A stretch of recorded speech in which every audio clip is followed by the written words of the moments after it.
Hello and welcome back to our YouTube channel polytechnic गुरुजी।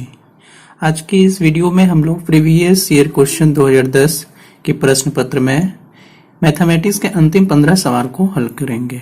तो चलिए करते हैं शुरू।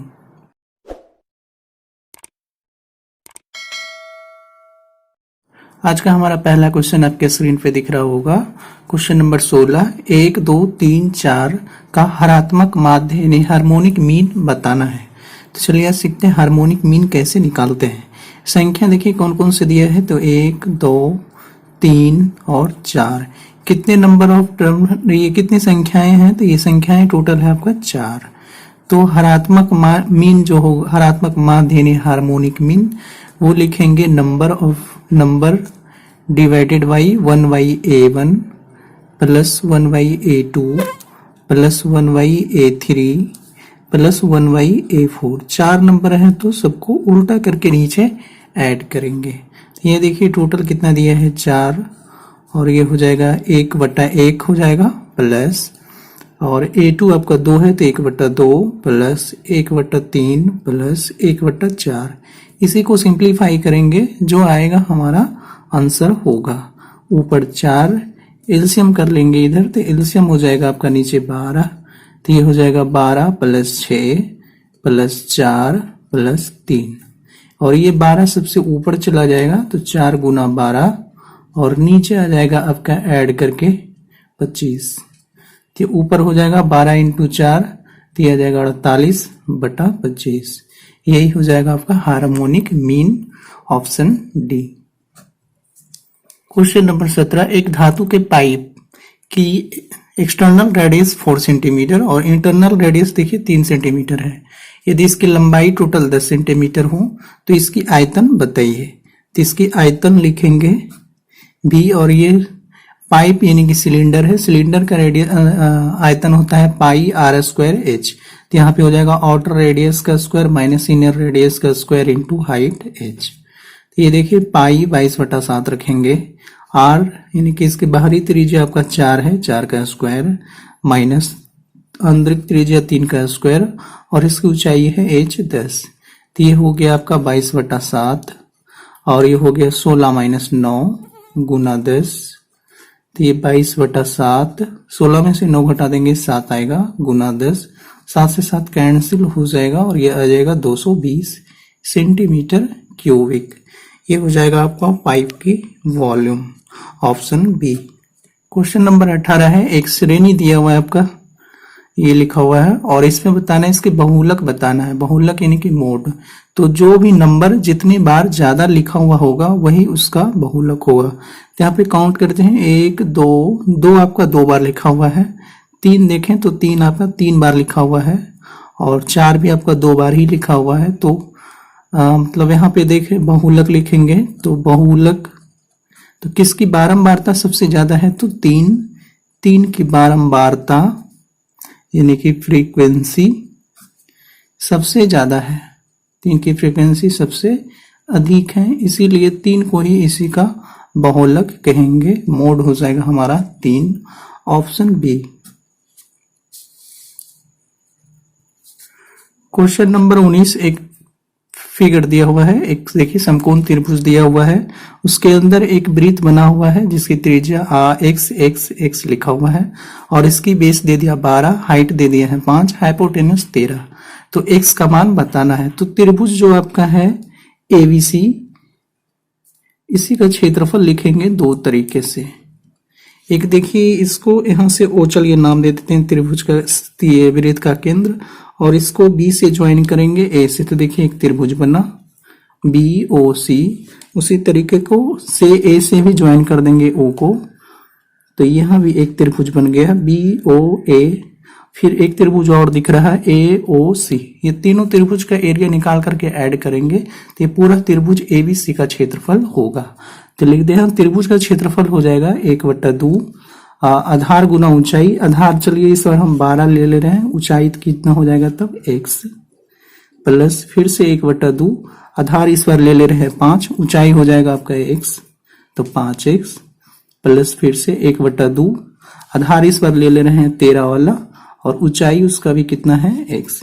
तो इधर देख रहे हैं 1/2 x कॉमन कर लें तो ये हो जाएगा आपका 12 + 5 + 13 और इधर फिर से 1/2 आधार हो गया 12 और इस और ऊंचाई ले लेंगे 5 तो मेन ट्रायंगल का एरिया आ जाएगा। 1/2 से 1/2 को कैंसिल आउट कर लेंगे 12 × 5 और इधर हो जाएगा आपका ऐड करके 30x। इसको डिवाइड करेंगे 5 से 6 से ये 12 कटेगा 2। यहां से x की वैल्यू जो आएगा वो आपका 2 answer option C. Question number 20 आपका एक प्रत्याशी 71% वोट प्राप्त करता है और चुनाव 756 वोट से जीतता है। यदि इसमें 2 प्रत्याशी चुनाव में हैं तो कुल वोटों की संख्या कितनी होगी। तो चलिए हमने मान लिया कुल वोटों की संख्या जो मान लिया वो है x। तो पहला जो आपका प्रत्याशी उसको 71% वोट प्राप्त किया था 71x/100 और वो जीत गया है 756 वोट से। तो दूसरा जो होगा प्रत्याशी उसको कितना प्रतिशत वोट मिला होगा तो 100 में 71 डिफरेंस करेंगे घटाएंगे तो वो आ जाएगा आपका 29x/100 और ये घटाएंगे क्योंकि ये डिफरेंस है वोट की। तो इधर आ जाएगा एलसीएम आपका 100 तो ये सब्ट्रैक्ट करने पे आएगा आपका 42x और ये है 756।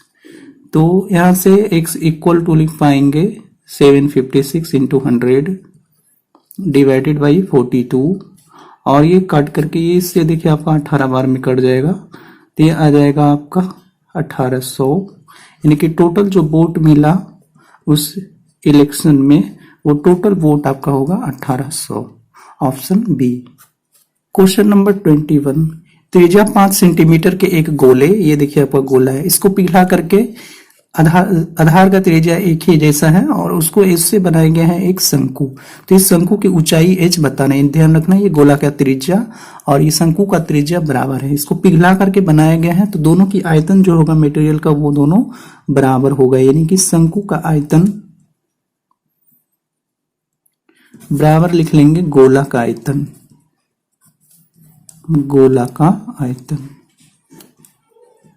शंकु का आयतन होता है आपका 1/3 पाई r²। त्रिज्या इसका 5 है हाइट h बताना है। गोला का आयतन होता है 4/3 पाई त्रिज्या r का क्यूबिक। तो देखिए 1/3 पाई यहां से कैंसिल हो जाएगा 5² से ये 5 कट जाएगा तो आपका h इक्वल टू आ जाएगा 4 गुना इधर 5 बच रहा और ये आ जाएगा आपका 20 सेंटीमीटर यानी कि वो जो कोन बनाया गया था गोला को पिघला करके उसकी हाइट होगा 20 centimetre option D. Question number 22 आपका लॉग का है यहाँ पे। तो देखिए ये लॉग जो लिखा हुआ है आपका लॉग x का होल स्क्वायर है माइनस लॉग y का होल स्क्वायर इसी की वैल्यू बताना है। तो ये देखिए है आपका a² - b²। तो इसको लिखेंगे a + b × a - b। Algebra का फॉर्मूला से इसको लिख देंगे तो ये हो जाएगा आपका log x + log y × log x - log y। अब log का प्रॉपर्टी है 2 log अगर एडिशन करके लिखा हुआ रहेगा तो वो उसकी वैल्यू जो होगा आगे वो मल्टीप्लाई हो जाता है यानी कि x × y हो जाएगा आपका और इंटू 2 log अगर घट करके रहेगा तो वो डिवीजन में हो जाएगा यानी कि x y y। तो देखिए यही होगा हमारा आंसर। तो देखिए कौन सी ऑप्शन में ऐसा लिखा हुआ है तो ऑप्शन डी। क्वेश्चन नंबर 23 है एक बाह्य बिंदु से एक वृत्त पर कितनी स्पर्श रेखाएं खींची जा सकती है। ये देखिए एक वृत्त है इसके बाहर कहीं पे भी एक पॉइंट ले लेंगे P तो इस पॉइंट से इस पे कितनी स्पर्श रेखा खींची जा सकती है। तो देखिए एक खींच दिए एक और यहां से खींच सकते हैं मैक्सिमम 2 स्पर्श रेखा खींची जा सकती है वृत्त पर किसी बाहरी बिंदु से। तो आंसर होगा हमारा सी। क्वेश्चन नंबर 24 है ए बी एवं सी एक व्यापार में 45,000 रुपया लगाते हैं। ए बी से 5,000 रुपया अधिक एवं बी सी से 5,000 रुपया अधिक लगाता है। 9,000 की टोटल जो है वार्षिक लाभ होता है तो बी का उस लाभ का कितना हिस्सा मिलेगा सो फाइंड करना है। तो बी का हिस्सा ज्ञात करना है। तो मान लेते हैं बी का लागत चलिए ले आते हैं। बी का लागत जो है वो x रुपया है। बी मान लेते हैं 45,000 में से 1,000 लगाया क्वेश्चन में बोल रहा है ए का लागत जो है, ए का लागत वो आपका बी से 5,000 ज्यादा, यानी कि x प्लस 5,000 लिखेंगे। और सी की बात कर रहा है, फिर से देखिए बी का ही लागत दे रहा, बी का लागत सी के टर्म में दे रहा और वो बी का लागत बता रहा है कि सी से 5,000 अधिक है। इसका मतलब हुआ कि सी का जो लागत होगा वो बी से 5,000 क्या होगा, कम होगा। तो टोटल लागत क्वेश्चन में दे दिया है 45,000। टोटल लागत, वो टोटल लागत है आपका 45,000।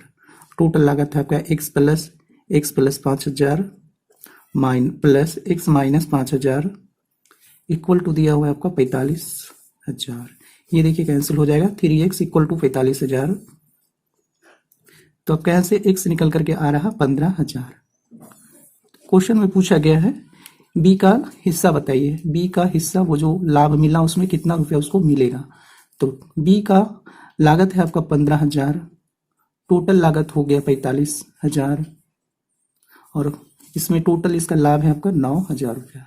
तो इसी को कैलकुलेट करेंगे, ये कटेगा 3, फिर ये कट जाएगा 3, यानी कि 3,000 रुपया जो होगा लाभ का वो बी को मिलने वाला है। तो वो ऑप्शन हमारा होगा ए। क्वेश्चन नंबर 25, एक संख्या के सेट का माध्य और माध्यिका आपका दिया हुआ है। माध्य आपका 8.9, माध्यिका 9, तब इसका बहुलक बताना है। तो ये चलिए एक फॉर्मूला होता है आपका बहुलक, MO जिसे मोड कहते हैं, वो होता है आपका 3 गुना माध्यिका माइनस 2 गुना माध्य। ध्यान रखना है M आपका माध्यिका है और कैपिटल A आपका अर्थमेटिक मीन है, यानी कि माध्य। तो 3 माध्यिका दिया हुआ है आपका 9 माइनस 2 माध्य दिया हुआ है 8.9, दिया जाएगा आपका 27 माइनस 17.8 आएगा मल्टीप्लाई करके और ये घट करके आएगा 9.2। तो बहुलक जो आएगा वो हमारा 9.2 ऑप्शन सी। क्वेश्चन नंबर 26, 8,000 रुपया का 5% की दर से 2.1/4 वर्ष में चक्रवृद्धि ब्याज की गणना बताना है। कितना होगा वो चक्रवृद्धि ब्याज बताएं। तो देखिए इस क्वेश्चन में प्राइस दे दिया है आपका 8,000 रुपया और दर दे दिया है आपका 5% और समय दे दिया है आपका T 2 सही 1/4 वर्ष। तो चलिए यहां से इसका मिश्र धन निकाल देते हैं। A कैपिटल A कितना अमाउंट होगा, तो वो होगा P इंटू 1 प्लस R/100। या देखिए समय में पूरी संख्या कितना है 2, तो इसका पावर यहाँ पे आएगा 2 और इंटू हो जाएगा 1 प्लस R/4/100, ऐसे लिखेंगे। तो 4 कहाँ से आया यहाँ से, तो 1 जो आता है आपका फ्रैक्शन वाला वो R में मल्टीप्लाई हो जाता है। तो यहाँ पे वैल्यू रखेंगे 8,000, 1 प्लस R है आपका 5% बाई 100 का पावर 2 और 1 प्लस R हो गया 5 और ये हो जाएगा आपका 400, नीचे आ जाएगा। तो इसी को कैलकुलेट करेंगे। ये देखिए आपका 20 दिया जाएगा 8,000 गुना 21/20 स्क्वायर है तो इसको 2 बार लिख लेते हैं। फिर ये कट करके आ जाएगा आपका 80 बार में, तो आ जाएगा 81/80। इसी को कैलकुलेट करेंगे। देखिए 8 और 3 जीरो काट दें इससे, तो ये आ जाएगा आपका मल्टीप्लाई करके 35721, नीचे 2 इंटू 2 4 रहा और ये डिवाइड करके आएगा आपका 8930.25 रुपया। तो क्वेश्चन में बोला गया है इसका चक्रवृद्धि ब्याज बताइए, कंपाउंड इंटरेस्ट। तो वो हो जाएगा अमाउंट माइनस प्राइस। अमाउंट आ गया आपका 8,930.25 माइनस आपका करेंगे 8,000, तो ये आएगा घट करके आपका 930.25 रुपया। और ऑप्शन देखें तो कहीं भी 930 रुपया नहीं है, इसी को अप्रोक्स में 1,000 रुपया काउंट कर लेंगे। 1,000 रुपया आपका चक्रवृद्धि ब्याज होगा, ऑप्शन ए। क्वेश्चन नंबर 27 आपका 30 का क्यूबिक प्लस 20 का क्यूबिक माइनस 50 का क्यूबिक। ये क्वेश्चन बहुत इधर क्यूबिक नहीं करने जाएंगे, इसको कुछ फार्मूला पे बनाते हैं। ए का वैल्यू देखिए आपका 30 है, बी हो जाएगा आपका 20, सी हो जाएगा माइनस 50, जिसपे पावर उसको हम लोग ए बी सी मान लिए। तब देखिए यहाँ से ए प्लस बी प्लस सी कैलकुलेट करके देखते हैं कितना आता है। तो 30 प्लस 20 माइनस 50, ये हो जाएगा आपका 50 माइनस 50 यानी कि 0। जब a plus b plus c equal to 0 होता है तो अलजेब्रा में फॉर्मूला पढ़े होंगे, a cube plus b cube plus c cube equal to लिखते हैं 3abc। तो अब यहाँ चलिए ए बी सी की वैल्यू रख लें। 30 का क्यूबिक प्लस 20 का क्यूबिक माइनस 50 का क्यूबिक, 50 माइनस 50 का क्यूबिक करेंगे तो वो माइनस ही होगा। 3a हो गया आपका 30, b हो गया 20, c हो गया माइनस 50। इसको मल्टीप्लाई करेंगे, इसको मल्टीप्लाई करने पे आएगा आपका माइनस 9030 ये होगा। तो देखिए कौन सी ऑप्शन मैच कर रहा है, तो ऑप्शन सी। क्वेश्चन नंबर 28 में एक क्वाड्रेटिक इक्वेशन दिया हुआ है, इसका शून्यक है अल्फा एंड बीटा, तो 1 alpha plus 1 beta minus alpha into beta का मान बताना है। तो यहाँ से चलिए ए का वैल्यू बता देंगे इक्वेशन से। ए होता है आपका एक्स स्क्वायर का गुणज, वो होगा 1, बी होता है एक्स का गुणज -1, सी होता है कांस्टेंट, वो है आपका -4। तो मूलों का योगफल यहां से निकाल कर देखते हैं। अल्फा प्लस बीटा वो होता है -b/a, b का वैल्यू -1, a का वैल्यू 1, तो ये आ जाएगा आपका +1। फिर अल्फा इंटू बीटा की वैल्यू निकाल कर देखते हैं। अल्फा इंटू बीटा होता है c/a, c आपका -4, a है 1, तो ये आएगा आपका -4। तो क्वेश्चन में वो लग गया है 1 alpha plus 1 beta minus alpha into beta की वैल्यू बताइए। इसका एलसीएम कर लेते हैं, अल्फा बीटा, तो ये हो जाएगा आपका beta plus alpha minus alpha into beta. अब यहाँ पे सारी वैल्यू रखेंगे। अल्फा प्लस बीटा देखिए हम लोग कैलकुलेट किया है, वो होगा 1, अल्फा इंटू बीटा का value -4 minus alpha into beta का वैल्यू -4, तो ये हो जाएगा आपका देखिए 4 प्लस में आ रहा और -1/4। यहाँ से एलसीएम कर लेंगे 4, 16 - 1, तो ये आ जाएगा आपका 15/4, प्लस में आएगा 15/4, ऑप्शन ए।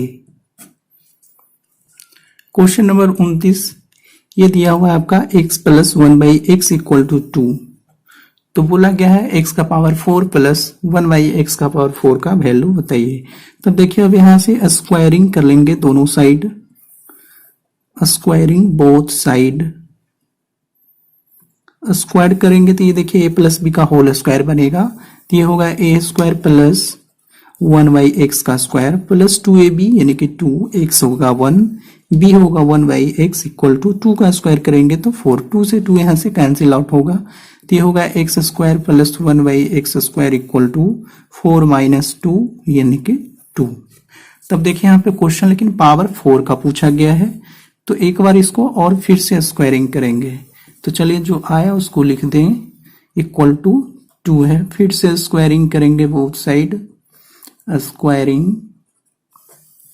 बोथ साइड, फिर से दोनों तरफ इसका स्क्वायर करेंगे, तब फिर से इसका होल स्क्वायर बनेगा। अब स्क्वायर का स्क्वायर करें तो पावर 4, फिर 1/x का power 4 plus 2a(ax², b 1/x² और 2 का स्क्वायर यहाँ से आएगा 4, x² कैंसिल, तो यहाँ से आ जाएगा x² x का पावर 4 प्लस 1/x का पावर 4 प्लस 2 इक्वल टू 4। तो यहाँ से लिख लेंगे x का पावर 4 प्लस 1/x का पावर 4 इक्वल टू 4 - 2 यानी कि 2। तो आंसर हमारा 2 ही आना है जितना कि दिया हुआ था, ऑप्शन सी। क्वेश्चन नंबर 30 में एक फिगर दिया हुआ है, सर्किल ADB, एंगल का मान बताना है, और जबकि ACB का वैल्यू दिया हुआ है 74। ये फिगर आपका क्वेश्चन में ही दिया हुआ है। ये देखिए AB है, एक कोण यहाँ पे C पे बन रहा है 74 डिग्री, और D पे कितना कोण बनेगा सो फाइंड करना है।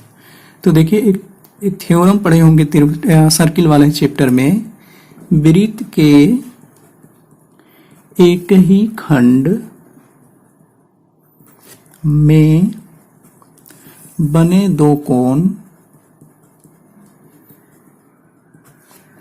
आपस में बराबर होते हैं, आपस में बराबर होते हैं, यानी कि सेम सेगमेंट में अगर 2 एंगल बनेगा तो उसे हम लोग उस एंगल को बराबर कहेंगे, यानी कि एंगल जो होगा आपका ADC वो बराबर होगा एंगल ACB का, और ACB की वैल्यू 74 दिया है, तो यही आंसर होगा। यानी कि यहाँ पे जो एंगल बन रहा है वो एंगल यहाँ भी सेम आएगा, क्योंकि ये दोनों एंगल सेम सेगमेंट में है अपर की तरफ, इसलिए आंसर हो जाएगा हमारा A।